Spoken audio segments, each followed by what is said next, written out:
Good morning, class. So today we are dealing with the last question from this segment of outline of English literature.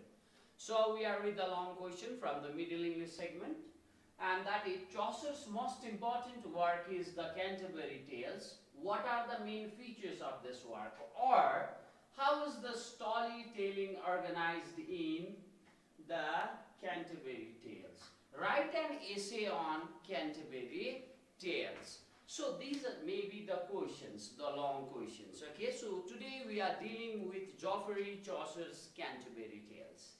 Now, first of all, we need to understand something. That is, what was the era for this tale? So these are the questions. This is the question. Chaucer's most important work is the Canterbury Tales. What are the main features of this work? Or how is the storytelling organized in Canterbury Tales?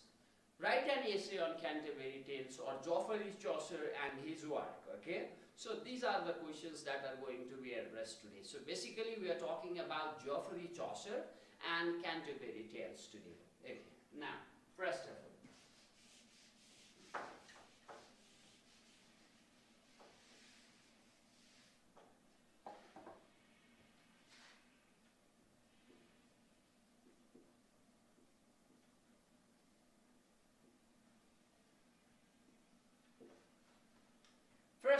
we need to understand the era. When was this text?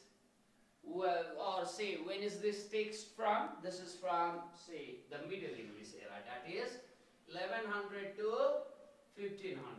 Okay, and this is the era of Middle English. Right? Now, original plan for Canterbury Tales projected about 120 stories. Thus, Geoffrey Chaucer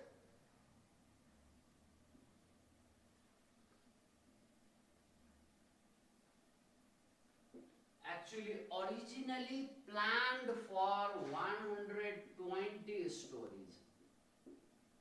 Okay, for this tale, but only 24 of them are available to us. He did not complete it though. He planned 120. You know how? Because there was a plan. There were total 30 pilgrims. Okay? And they were supposed to say 2 stories on the way to Canterbury and 2 stories on the way back home. That means 4 stories for each people. 30 people, each people telling 4 stories. That means 120 stories. So the original plan projected 120 stories, but Chaucer actually completed only 22. He only completed 22 plus 2 are available in fragments. Okay, so making this all together 24 stories. That means Geoffrey Chaucer actually planned to write 120 stories in this Canterbury Tales, but he could only complete 22. 2 of them are available in fragments. So altogether, the available tales today in our days is only 24. Though Chaucer did not completed his all the work, he planned for 120 stories, but he did not complete all those. We only have 24 stories available to us. Okay, and this work, when this work was assumed to be conceived, this work was assumed to be conceived in 1386, when Geoffrey Chaucer was living in Greenwich.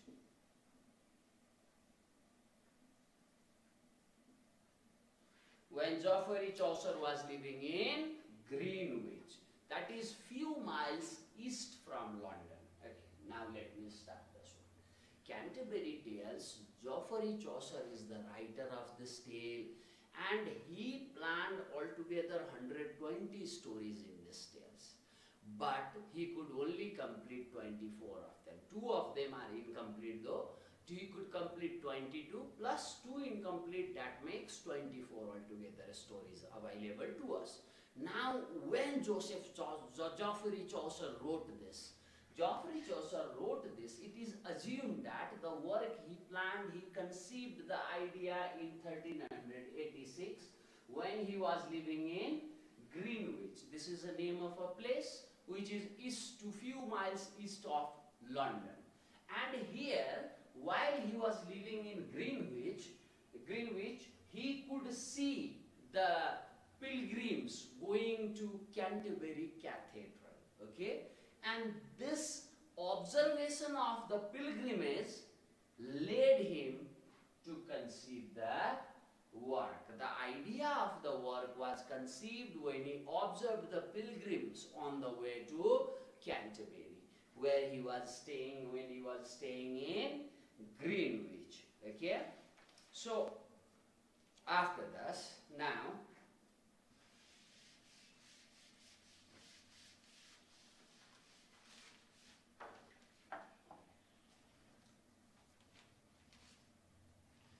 what happens in the Canterbury Tales? There are group of pilgrims.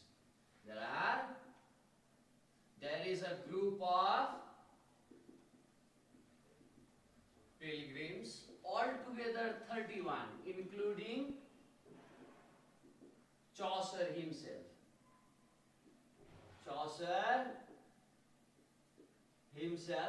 There are 31 pilgrims, and they are going to St. Thomas a Becket. St. Thomas Becket. Becket's shrine at Canterbury. Now in the story, the tale itself, we see that there is a group of pilgrims, and this group of pilgrims are on the way to St. Thomas Becket's shrine at Canterbury. Okay? And now, where are they? These people are going to here, and from where?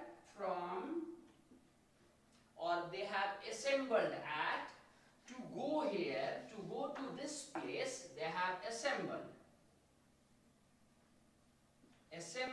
at Tabard Inn. Okay? They have assembled at Tabard in Southwark.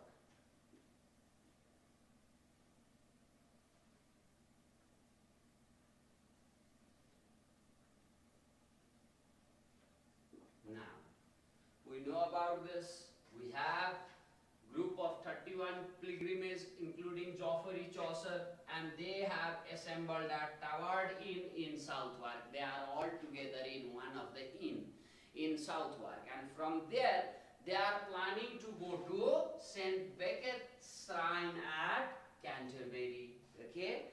Now the host of the inn, they are in the inn, and this host of the inn says that, okay, now what does the host of the inn do? He suggests that on the way, every one of the people should have to say their story. Each person have to say 2 stories on the way to Canterbury and 2 stories on the way back home. And he also promises that the best storyteller would be awarded with the free supper. So this was the deal that was done there. Okay. Now what was the deal? What happened first? People have assembled at a place called Tabard in southward. Okay. And there are altogether 31 people, including Geoffrey Chaucer himself. And they are planning to go to Canterbury, to St. Thomas a Becket's shrine at Canterbury. The legend has it that in 1170, the Archbishop of Canterbury, St. Thomas a Becket, was murdered. Okay, in 1130, in his own cathedral, St. Thomas a Becket was murdered in Canterbury, and this was the shrine where people were going. Okay, now they were going, and the host of the inn says that let's have a storytelling to help away their time on the road. Let's say the story. For each one of us, we have to say the 2 stories while going to Canterbury and 2 stories while returning back from Canterbury to his home. And he also says that the best storyteller will be rewarded with the free supper. Okay. Now we know that this tale, Canterbury Tales, is told by, there are various different tales, altogether 24 tales available to us. And these are the 24 different people who are telling the tales. Okay. Now these narrators who have assembled there in the Tabard Inn, they are the varying people from different walks of life. And these people are now telling the tale. And these different 24 tales together, the tales these pilgrims told on the way to Canterbury, these tales together makes up a single tale, that is the Canterbury Tales. Okay. Now, for example, let's say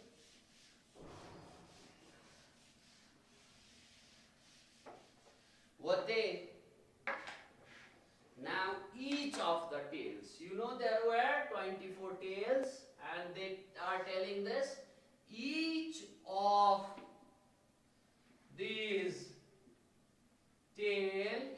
these tale have their own different narrators.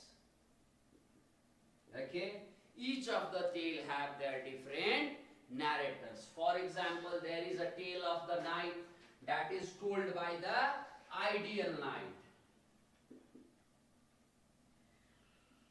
who have fought all the prominent major battles in the last half century with the pagans. And this knight have a son square. Okay, and he has his own tale that is called the Square's Tale. Okay, and there is a Paris. She has her own tale. Okay, and he has his own tale. He is a jewelry without a vocation. Okay, say he is a person without vocation, but with the dogs and jewelry. Now, what is he doing here? This is satire. See, this is the guy without a vocation, but with dogs and jewelry. So this means he is satiring also. Geoffrey Chaucer is satiring also. So knight is telling the tale, square is telling the tale, Paris is telling the tale. Okay, and then the monk is telling the tale. The monk is there. Friar is there. Okay, or say the sergeant of the law is there. Sergeant of the law, that means the sergeant is there. Okay, a doctor is there. You see, so these are the people from various different walks of life. Right? So these are people, some are knight, square, Paris, monk, friar, doctor, sergeant.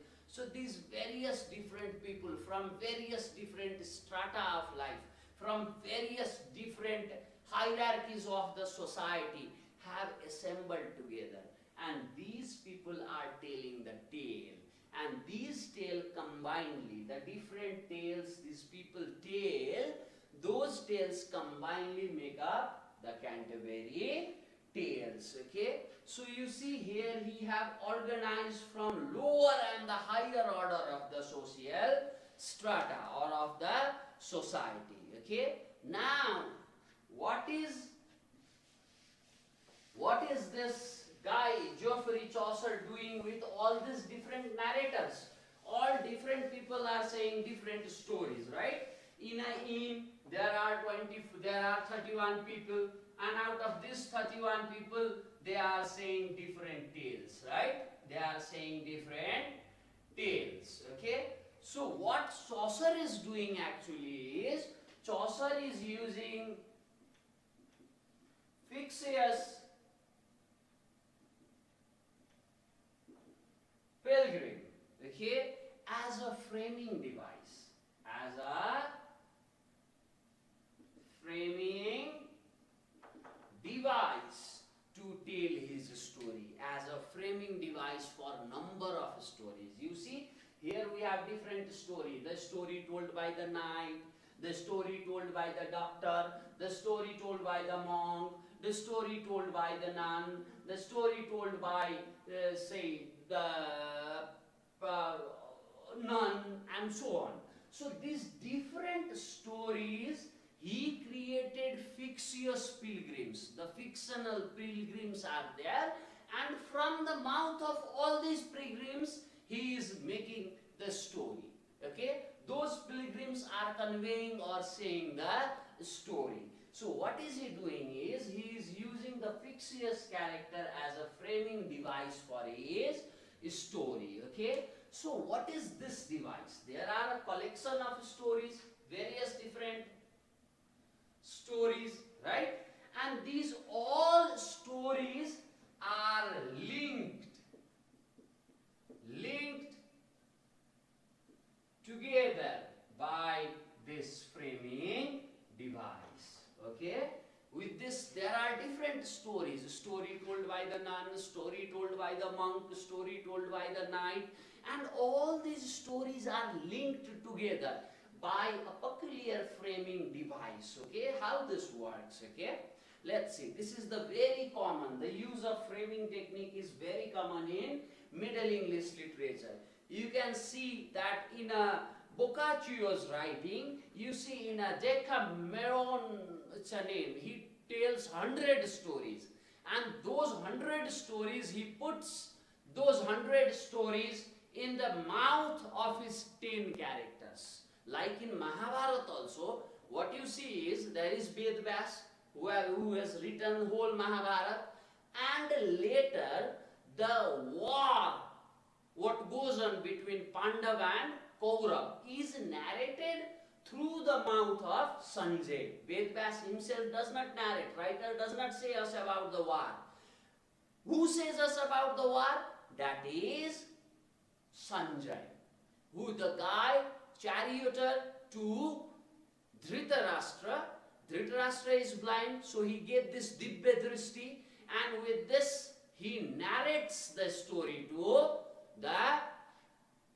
the king. Okay, so this means what it does is actually the writer creates a character, and through this character the story is told. Okay, this technique is called this type of story is called frame story, where what happens actually is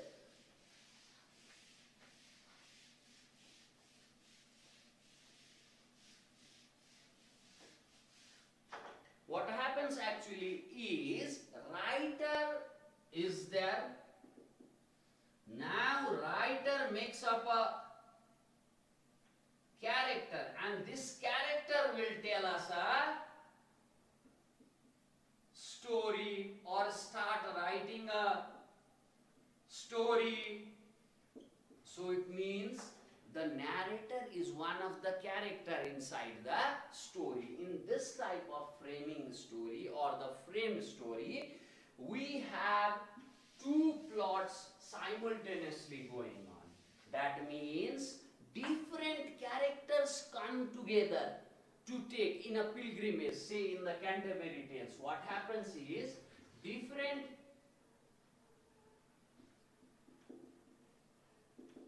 pilgrims come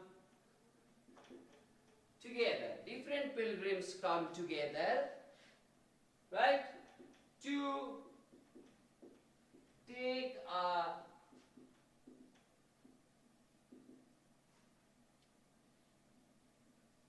pilgrimage to Canterbury,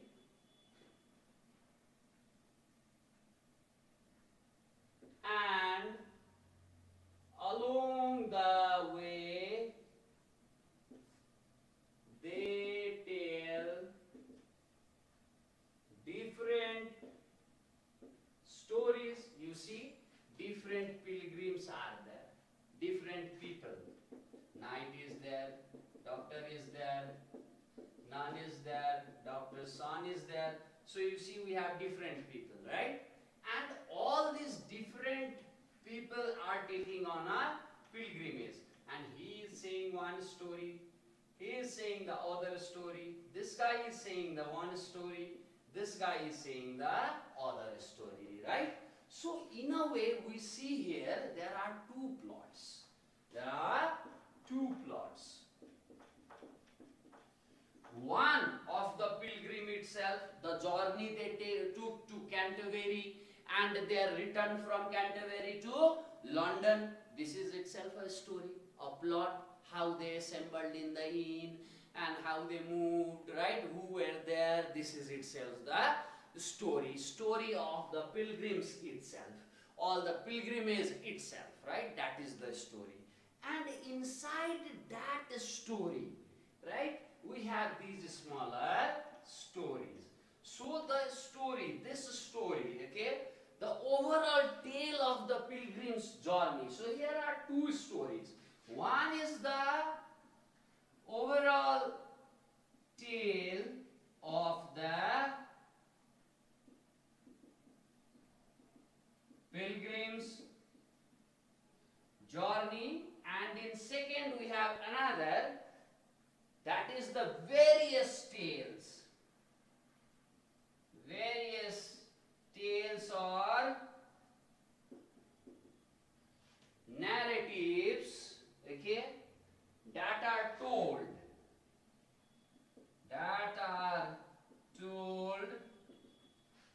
within this story of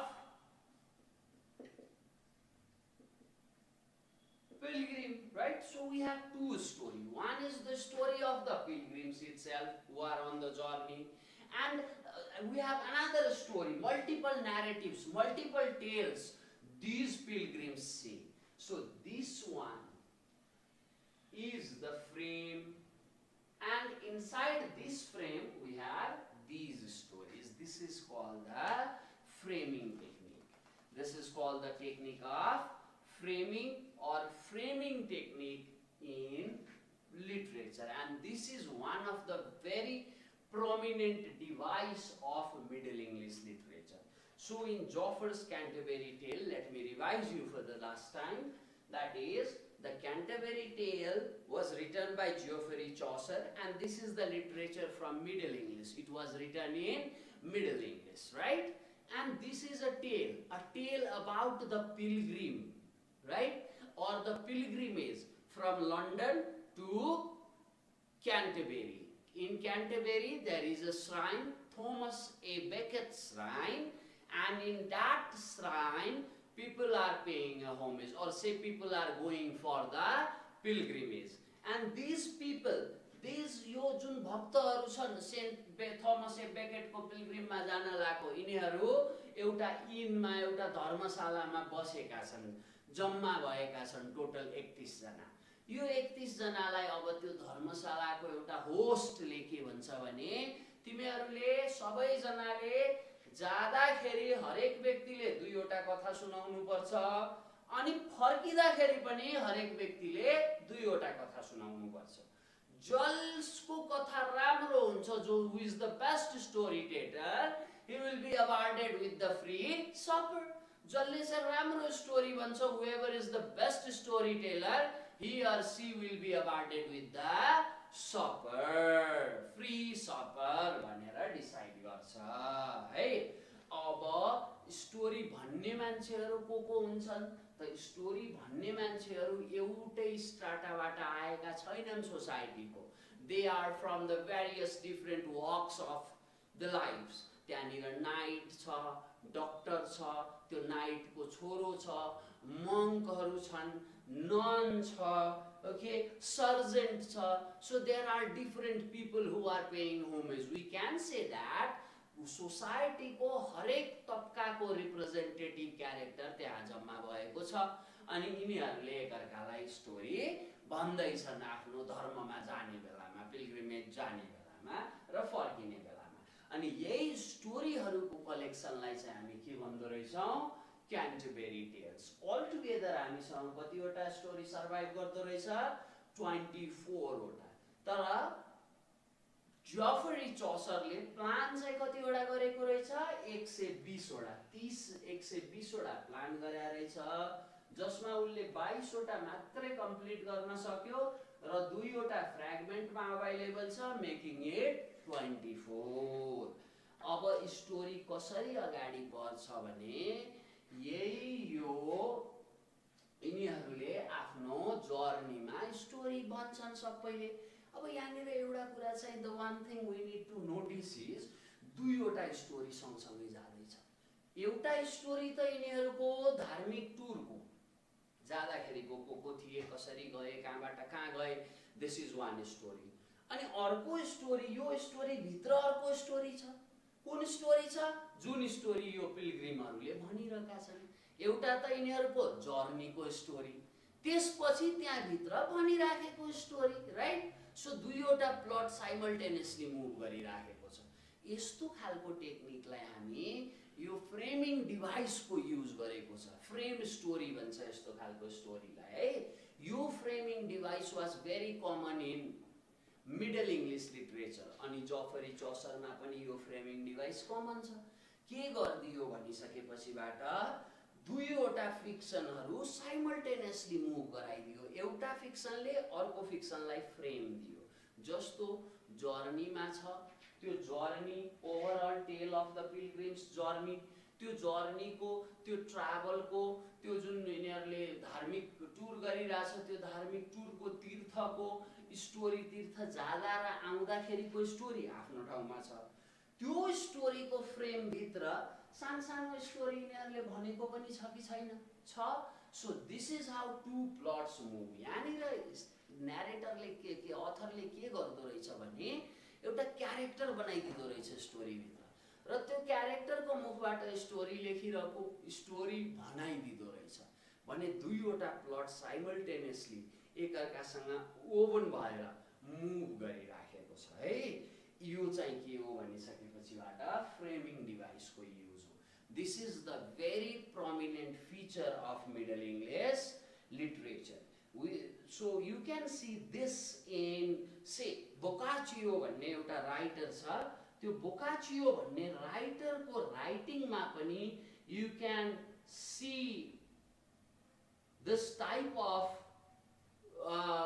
framing device, use of framing device गरेको के हुन्छ उल्ले भन्दाखेरिबाट उल्ले एउटा डेकेमेरोन भन्ने story project गर्दा 100 वटा स्टोरीजहरु है, 100 वटा different stories, he have these 100 stories and these 100 stories were told 10 वटा क्यारेक्टरको मुखमा हाल्दिन्छ, एकजनाको मुखमा 10 वटा story, right? So this is how this device works, and this is the major feature of the say the Canterbury Tales, that is the use of framing device. Okay class, thank you for today, and this is the last class for outline of English literature. Rest will be doing some other times. Thank you.